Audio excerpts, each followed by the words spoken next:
নমস্কার বন্ধুরা, কেমন আছো সবাই? আশা করছি তোমরা সবাই ভালো আছো, আমরাও ভালো আছি। রমা মুম্বাই ব্লগে তোমাদের সবাইকে স্বাগত। চলে এলাম আর একটা নতুন ভিডিও নিয়ে। দেখো, এত সকালবেলা আমার ছেলে কোনো দিনও ঘুম থেকে ওঠে না। ওই দেখো হাই তুলছে, দেখতে পাচ্ছ? আজকে পাপার সাথে বাজারে যাচ্ছে। আজকে আমি খুব বায়না ধরেছি ইলিশ মাছ খাবো। জানি না কেন ভীষণ ইলিশ মাছ খাওয়ার ইচ্ছে হয়েছে, তাই আজকে ওর পাপা বললো তাহলে আমি একটু লেট করেই আজকে যাই, তোমাকে মাছটা এনে দিই। কারণ আমার তো আর একদম এই সকালবেলাটা বাজারে যাওয়ার সময় হয় না। বাবার স্কুল থাকে, ওর অফিস থাকে, তো যে কোনো আমার রান্নাবান্না থাকে, অন্যান্য কাজও থাকে, তাই সকালবেলাটা আমার যাওয়া সম্ভব নয়।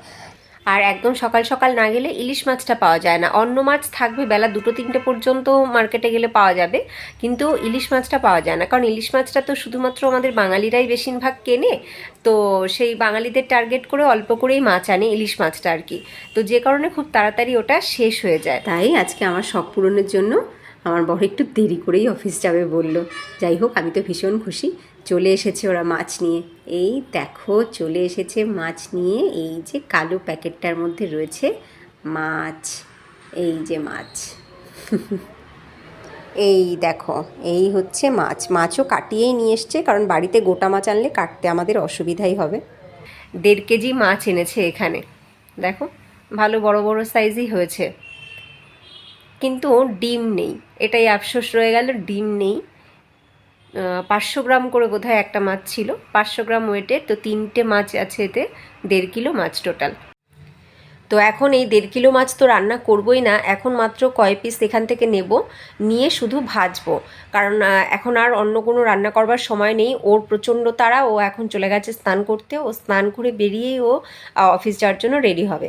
তো ও স্নান করে বেরোতে বেরোতে আমি কয়েক পিস মাছ শুধু ওকে একটু ভেজে দেবো। মানে আমরাও ভাজাই খাবো এখন, আমি বাবাইও, তো শুধু ভেজেই রাখবো।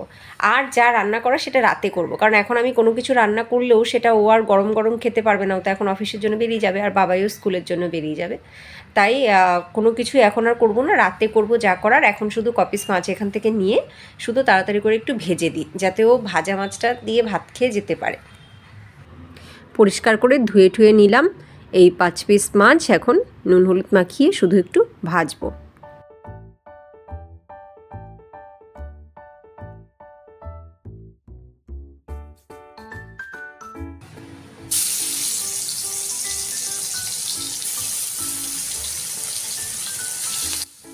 এই মাছ ভাজা হয়ে গেলেই আমার এখনের মতন রান্না শেষ। আমি রান্নাঘর গুছিয়ে নেব। আজকে ভাত হয়ে গেছে, রুটি হয়ে গেছে। ওর টিফিনে নিয়ে যাওয়ার জন্য রুটির সাথে একটা তরকারিও করেছি। তার সাথে কুচো চিংড়ি মাছ ছিল ফ্রিজে, একদম কুচো মিহি চিংড়ি, সে চিংড়ি মাছ ভেজেছি। আর চিচিঙ্গা ছিল, সে চিচিঙ্গা দিয়ে ওই চিংড়ি মাছ দিয়ে একটা তরকারিও করেছি। আমার এই মাছ ভাজা হতে হতে ওর ওদিকে প্রায় খাওয়া হয়েও গেল। ও স্নান করে রেডি হয়ে খেতে বসেও গেছে। এইবার যাই তাড়াতাড়ি ওকে এই ভাজা মাছ আর ভাজা মাছের তেল দেই।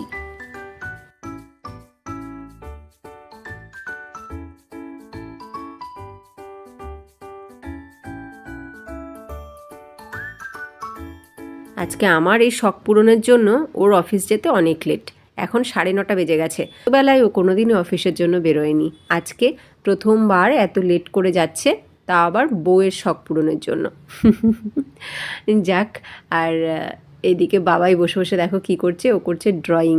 বাবাইও আজকে অনেক তাড়াতাড়ি ঘুম থেকে উঠে গেছে। এত তাড়াতাড়ি ও ওঠে না। আজকে এই ইলিশ মাছ আনতে যাওয়ার চক্করে ও উঠে গেছে।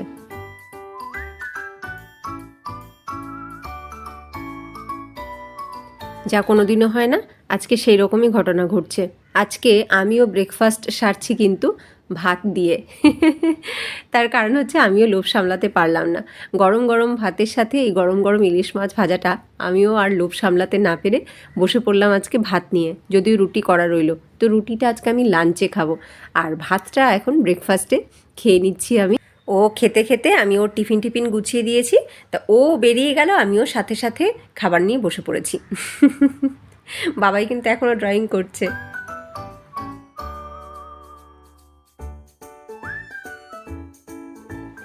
হয়ে গেছে খাওয়া। সত্যি খুব তৃপ্তি করে খেলাম, আর দারুণ খেলাম। এইবার বাবাইয়ের স্কুলের জন্য টিফিন বানাতে বসে গেছি। এখনও স্কুলে যাওয়ার সময় হয়ে গেল। ওর তো 11:30টায় বাস আসে, তো এখন বাজে 10:30 মতন। 10:30 পুরো বাজেনি। যাই হোক, ও এখন গেছে স্নান করতে। আমি এদিকেও টিফিনটা বানিয়ে নিই। আর ও ফটাফট বেরিয়ে রেডি হয়ে খাওয়া দাওয়া করে নিক, ওকে স্কুল বাসে তুলে দিয়ে আসবো। ওর আজকে বায়না ও রুটি নিয়ে যাবে না, কারণ রুটির সাথে যে তরকারি করেছি সেটা ওর পছন্দ না, তাই রুটি নিয়ে যাবে না বলে ওর জন্যই শুধু একটু উপমা বানালাম।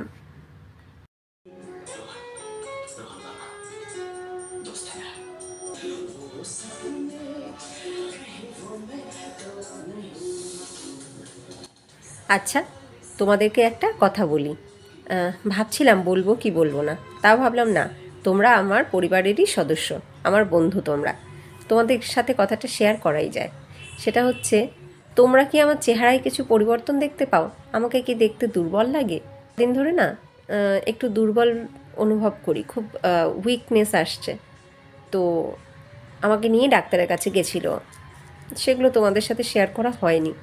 তো ডাক্তারের কাছে যাওয়াতে ব্লাড টেস্ট করতে দিল। ব্লাড টেস্টের রিপোর্টে আসলো আমার হিমোগ্লোবিন কম রয়েছে, ভিটামিনের ঘাটতি রয়েছে, আর ডাক্তার কিছু ওষুধ লিখে দিল। এখন সেই ভিটামিনের ঘাটতি এবং হিমোগ্লোবিন কমের কারণে যে ওষুধ লিখে দিয়েছে, আমি ওষুধ খাবো না। আমি বায়না ধরেছি ওষুধ আমি খাবো না, কারণ আমার ওষুধে প্রচণ্ড অনীহা, আমার খেতে ইচ্ছা করে না ওষুধ, খুব বাড়াবাড়ি না হলে ওষুধ খেতে ইচ্ছেও হয় না। তো যাই হোক, ওষুধ খাবো না বলাতে আমার জন্য নিয়ে এসছে গুচ্ছের ফল, বলছে বসে বসে তুমি ফল খাও। তো এখন আমার ডিউটি হয়েছে এই বাবাইকে স্কুল বাসে তুলে দিয়ে আসার পরে গুচ্ছের ফল নিয়ে বসতে হবে। তো কি কি নিয়েছি দেখো, নিয়েছি আপেল, নিয়েছি নাশপাতি, একটা বেদানা, আর তার সাথে আম। আপেলটা দেখো কি সুন্দর চেরি আপেল, ছোট্ট। এখন বাজারে খুব উঠেছে এই আপেল, ছোট্ট ছোট চেরি আপেল খুব উঠেছে। তো এখন বসে বসে এইগুলো আমাকে খেতে হবে।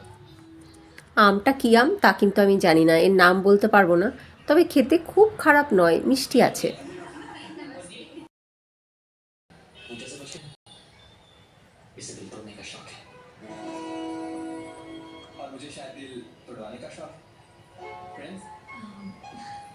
मैं इतनी जल्दी किसी से दोस्ती नहीं करती। एनीवेज, फिर मिलेंगे, बाय। दोस्ती तो तुम्हें करनी पड़ेगी फिर, आज नहीं तो कल।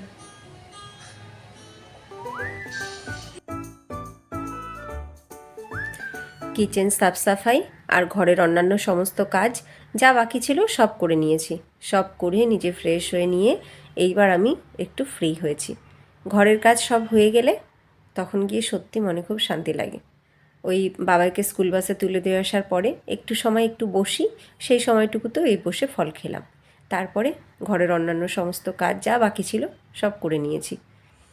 আজকে সেরকম বৃষ্টি নেই জানো তো, আজকে বৃষ্টিটা হচ্ছে না বললেই চলে, একদম ঝিরিঝিরি একটুখানি হয়েছে, আবার বন্ধও হয়ে গেছে, কিন্তু রোদ নেই।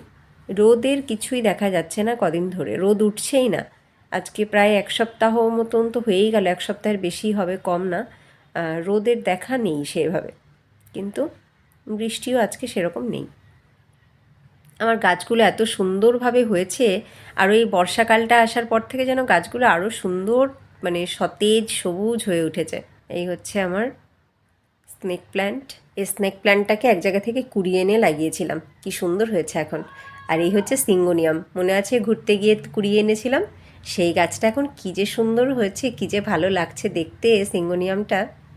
আর তার সাথে ভরে রয়েছে আমার পুরো উইন্ডো গার্ডেন জুড়ে দোপাটি, নয়নতারা, আর এই হচ্ছে মানি প্ল্যান্ট।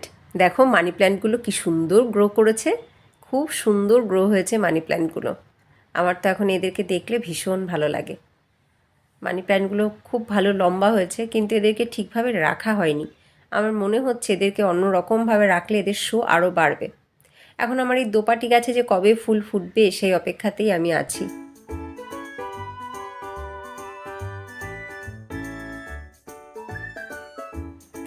ব্যালকানিতে দাঁড়িয়ে থাকলে আমার দাঁড়িয়েই থাকতে ইচ্ছা করে, শুধু গাছগুলোর দিকে তাকিয়ে থাকি, কোন গাছটায় কী দেবো, কোন গাছটার কী করব, এই ভাবনা চিন্তা ঘুরতে থাকে মাথায়। তো ব্যালকানি ছেড়ে চলে আসলাম ঘরের দিকে। এইবার দেখো এই যে আমার কিচেনের সব সাফ সাফাই হয়ে গেছে, সমস্ত কিছু কাজ কমপ্লিট।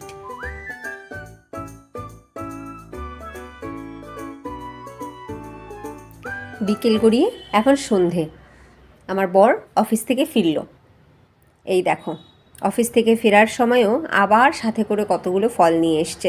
এনেছে এই দেখো আম, এই এগুলোকে তোতাপুরি আম বলে, হ্যাঁ তোতাপুরি আম। আমগুলো কিন্তু বেশ ভালো বড় বড়, 4টে আমে 1 কেজি হয়ে গেছে, 1 কেজি 100 টাকা। আর এর সাথে এনেছে এই দেখো শশা।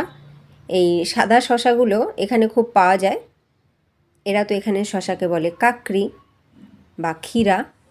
আমাদের ওখানে কিন্তু মানে ওয়েস্ট বেঙ্গলে এই সাদা শশাটা মনে হয় পাওয়া যায় না, পাওয়া গেলেও ভীষণ রেয়ার। আর তার সাথে আর একটা ফল যেটা এনেছে সেটা হচ্ছে এই দেখো, এইটাকে দেখে আমি ভীষণ খুশি হয়ে গেছি। এটা হচ্ছে নাশপাতি, লাল রঙের নাশপাতি।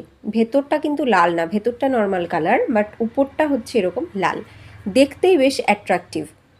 এটা আমাদের ওয়েস্ট বেঙ্গলে পাওয়া যায় বলে আমার মনে হয় না, কারণ আমি তো কখনো দেখিনি, কিন্তু এখানে বেশ পাওয়া যায়।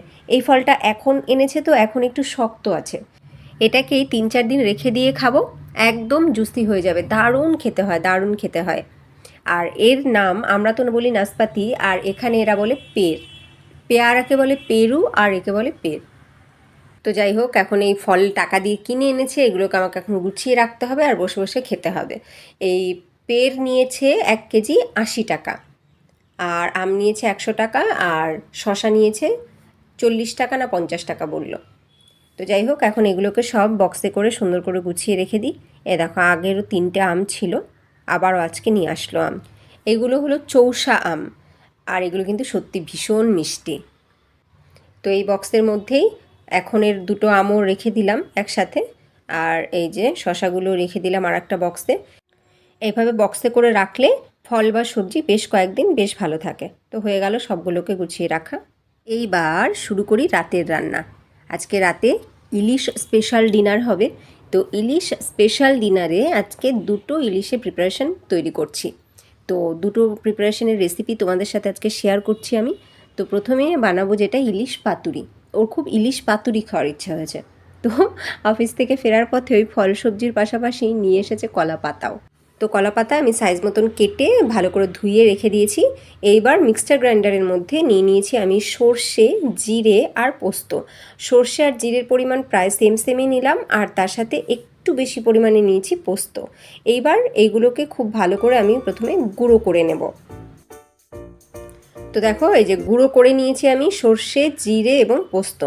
এইবার এর সাথে অ্যাড করছি আমি কাঁচা লঙ্কা, আর অ্যাড করব আমি কাঁচা নারকেল, একদম ফ্রেশ কোকোনাট। এবার কিছুটা জল অ্যাড করে খুব ভালো করে সব পেস্ট করে নেব। এই দেখো সুন্দর পেস্ট হয়ে গেছে। আমি কিন্তু অল্পই জল দিয়েছি, কারণ এটা একদম পাতলা হলে হবে না। তো এবার থালায় তুলে নিলাম কিছুটা। এবার এর সাথে অ্যাড করছি আমি দেখো হলুদ, এবার স্বাদ মতন লবণ অ্যাড করব, কারণ আমি পেস্ট করবার সময় লবণ দিয়েছিলাম না। এইবার এর সাথে অ্যাড করব আমি কাঁচা সর্ষের তেল, 1 টেবিল চামচ মতন আমি নিলাম সর্ষের তেল। এবার সব খুব ভালো করে মিশিয়ে নেব। এইবার পরিষ্কার করা ইলিশ মাছ, সেই মাছ দিয়ে দিলাম এই মাখা মশলার মধ্যে। এবার মশলা দিয়ে খুব ভালো করে মাছটাকেও আবার একটু মেখে নেব।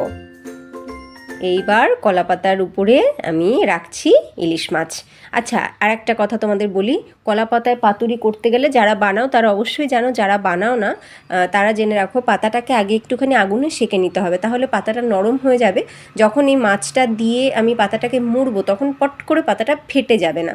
তো পাতাটা আমি কিন্তু সেঁকে নিয়েছি, খুব ভালো করে ধুয়ে মুছে সেঁকে নিয়ে এইবার সে পাতার উপরে দিয়ে দিলাম আমি মশলা মাখানো ইলিশ মাছ, আর তার উপরে দিয়ে দিলাম একটা চেরা কাঁচা লঙ্কা।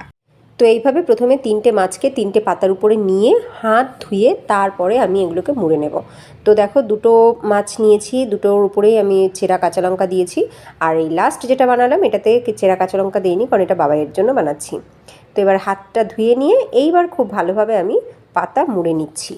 একদম নতুন হাত বা যারা একদম প্রথমবার বানাচ্ছে তাদের জন্য এই পাতা একটুখানি দড়ি দিয়ে বেঁধে নিলে ভালো হয়, মানে সুতো দিয়ে, কিন্তু আমার এটা সুতো দিয়ে বাঁধার দরকার নেই, পাতা আমার বেশ ভালো বড়ই ছিল। তো খুব ভালো করে মুড়ে নিয়েছি। এইবার সামান্য তেল মাখানো গরম তাওয়ার উপরে বসিয়ে দিলাম পাতাটা। এবার সেমভাবে বাকি 2টো পাতাকেও এভাবে মুড়ে নিয়ে তাওয়ার উপরে বসিয়ে দেবো।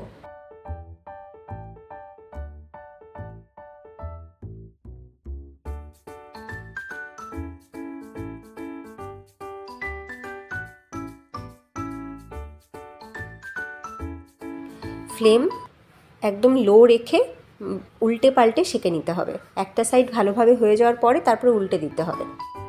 তো পাতুরি হতে থাক, একদিকে আমার পাতুরি হচ্ছে, অন্যদিকে বসিয়ে দিচ্ছি আমি সেকেন্ড প্রিপারেশন। তো সেকেন্ড প্রিপারেশনের জন্য আমি কড়াইটা বসিয়ে দিয়েছি, গরম হয়ে গেছে কড়াই, এবং কড়াইতে যে তেল রয়েছে এই তেলটা কিন্তু আমি এখন দেইনি, এবং এইখানে শুধু তেলই রয়েছে, অন্য কিছু নেই। এটা কিসের তেল বলো তো? সকালে যে মাছ ভেজেছিলাম, ইলিশ মাছ, তো সেই ভাজা মাছের তেলই কিন্তু এখানে রয়ে গেছে। তো আমি সেই কড়াইতেই সেই তেলের মধ্যেই দিয়ে দিলাম এবার বানানো মশলাটা। তো এই সর্ষে ইলিশ বানানোর জন্য এতে কোনো রকম ফোড়ন পড়ে না, আমি তেলের মধ্যেই মশলাটা দিয়ে এই মিক্সার গ্রাইন্ডারের বাটি ধুয়েও আবার জল দিয়ে দিয়েছি। এবার এতে অ্যাড করছি আমি হলুদ আর স্বাদ মতন লবণ। এবার সব খুব ভালোভাবে মিশিয়ে নেব আর ফুটতে দেবো। গ্রেভি ফুটে ওঠার পরে এইবার আমি একে একে মাছগুলো দিয়ে দিচ্ছি। মাছগুলো আমি কিন্তু ভেজে নিইনি, মাছের পিসগুলো কাঁচাই আছে। এইবার লো টু মিডিয়াম ফ্লেমে ঢেকে রেখে দিচ্ছি। কিছু সময় পরে ঢাকনাটা খুলে নিয়ে এবার মাছগুলোকে একটু উল্টে দেব, আর একটু সময় ফুটিয়ে গ্রেভিটাকে হালকা একটু ঘন করে নেব, তারপরেই রেডি হয়ে যাবে দারুণ টেস্টি ইলিশ। এদিকে পাতুরিও কিন্তু রেডি হয়ে গেছে, দেখো দুপাশ উল্টে পাল্টে আমি কিন্তু খুব ভালোভাবে সেঁকে নিয়েছি, আর একটুও পাতা খুলে যায়নি বা একটুও মশলা বাইরে বেরিয়ে আসেনি, খুব সুন্দরভাবে রেডি হয়েই গেছে ইলিশ পাতুরি। এইবার আমরা গরম গরম ভাত আর তার সাথে ইলিশ পাতুরি আর সর্ষে ইলিশ নিয়ে বসে পড়ছি। উফ, গন্ধটা যা বেরিয়েছে না! আর এটা যদি কলা পাতা না হয়ে লাউ পাতা বা কুমড়ো পাতায় করা যেত, তাহলে সেই লাউ পাতার বা কুমড়ো পাতাটাও খাওয়া যেত, তার ভেতরেও পুরো মশলার যে টেস্ট পুরোটা থেকে যেত। কিন্তু এটা কলা পাতা বলে কলা পাতাটা ফেলে দিতে হবে। আর দেখো কি সুন্দর তৈরি হয়েছে, একদম পারফেক্ট, একদম পারফেক্ট তৈরি হয়ে গেছে ইলিশ পাতুরি। দুই সাইড দিয়ে কিন্তু খুব সুন্দরভাবে তৈরি হয়েছে। এইটা বাবাইকে দিয়েছি, তা বাবাইটা কাঁচা লঙ্কা দিয়েছিলাম না, আর আমাদেরটা কাঁচা লঙ্কা আছে, কাঁচা লঙ্কাটাকে এর সাথে ডলে নেব। ও দারুণ লাগবে, দারুণ। এটা তো একটু হালকা ঝাল হয়েছে, 3টে লঙ্কাই দিয়েছিলাম মাত্র, বাবাই খাবে বলে বেশি করে ঝাল এই মশলাতে দেইনি। তো এবার বাবাইকে মেখে দিয়ে তারপরে আমরা খাওয়া শুরু করব। দেখো কি খুশি, দেখো ওর তো চেয়েছিল পাতুরি খেতে, এবার ওর পাতুরি পেয়ে গেছে, এইবার ওর খুশি আর দেখে কে। ওফ, সিরিয়াসলি বলছি, দারুণ হয়েছে, দারুণ, একটুও বাড়িয়ে বলছি না, অসম্ভব সুন্দর হয়েছে পাতুরিটা। আমি নিজেও ভাবিনি এতটা টেস্টি হবে। যাই হোক, আমরা এখন জমিয়ে আমাদের ডিনার করি। আর তোমাদের কেমন লাগলো আজকের এই পুরো ভিডিওটা? কেমন লাগলো এই রেসিপি দুটো অবশ্যই কমেন্টে জানিও। যদি ভালো লাগে লাইক করো, আর নতুন বন্ধুরা যদি তোমাদের ভালো লাগে তাহলে লাইক করে সাবস্ক্রাইব করে আমাদের সাথে থেকো, আমাদের পরিবারের সদস্য হয়ে থেকো। আবার তোমাদের সাথে দেখা হবে নেক্সট ভিডিওতে। ততক্ষণ তোমরা সবাই ভালো থেকো, সুস্থ থেকো, টাটা।